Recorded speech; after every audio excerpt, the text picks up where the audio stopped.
মানে আপনার মতো এত বিখ্যাত একজন গায়িকা আমার আমার বই পড়ার সময় পাবে কিংবা আমাকে চিনবে।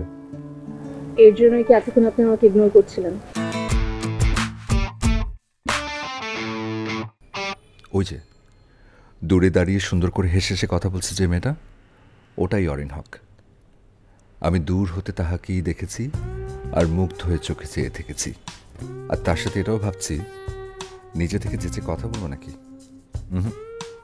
কাজ ঠিক হবে না। সবাই ভাববে বিখ্যাত গায়িকা দেখে ভাব জমাতে গেছি। তার চেয়ে দূর থেকে দেখাই ভালো। ও ড্যাম, সে কি? আমার চাহনিতে কি কোনো জাদু আছে নাকি? মেয়ে তো দেখছি এদিকেই আসছে। আমি যে তাকিয়ে আছি সেটা কি দেখে ফেলো নাকি? রাফসান, এভাবে গলে যাস না। নিজের ওয়েটটা বজায় রাখ। কুল ম্যান, কুল। এক্সকিউজ মি, আপনি রাফসান আহমেদ না? জি। হাই, আমি আপনার লেখার ভীষণ ভক্ত। আমি আপনার সবগুলো বই পড়েছি। Well, thanks. Excuse me.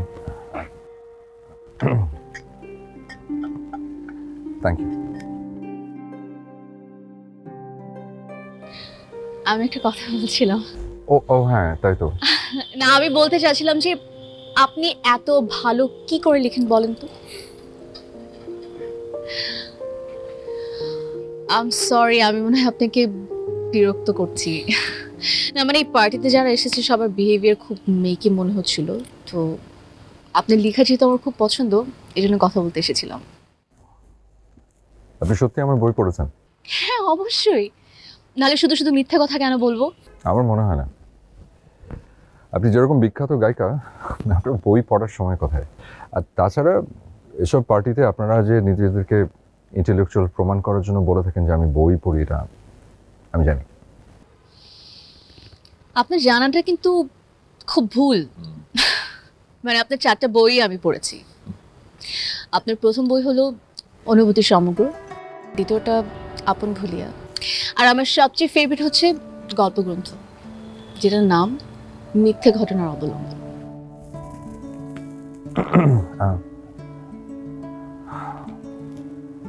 Wow, আপনি সত্যি আমার বই পড়েছেন? না মানে আসলে আমি আসলে ঠিক ভাবতে পারিনি যে আপনি মানে আপনার মতো এত বিখ্যাত একজন গায়িকা আমার আমার বই পড়ার সময় পাবে কিংবা আমাকে চিনবে। এর জন্যই কি এতক্ষণ আপনি আমাকে ইগনোর করছিলেন?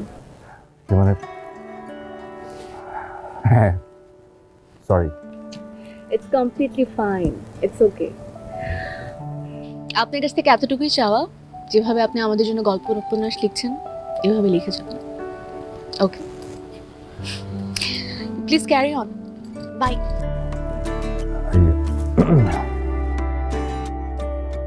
ড্যাম রাফসান, তুই না একটা গাধা। এতদিনের ভালো লাগার মানুষকে কাছে পেয়ে কিছুই বলতে পারলি না। আর কিছুক্ষণ কথা বলতি, শুধু শুধু ইগনোর করে মেয়েটাকে রাগিয়ে দিলি। আর তোর সাথে কথা বলতে আসবে না।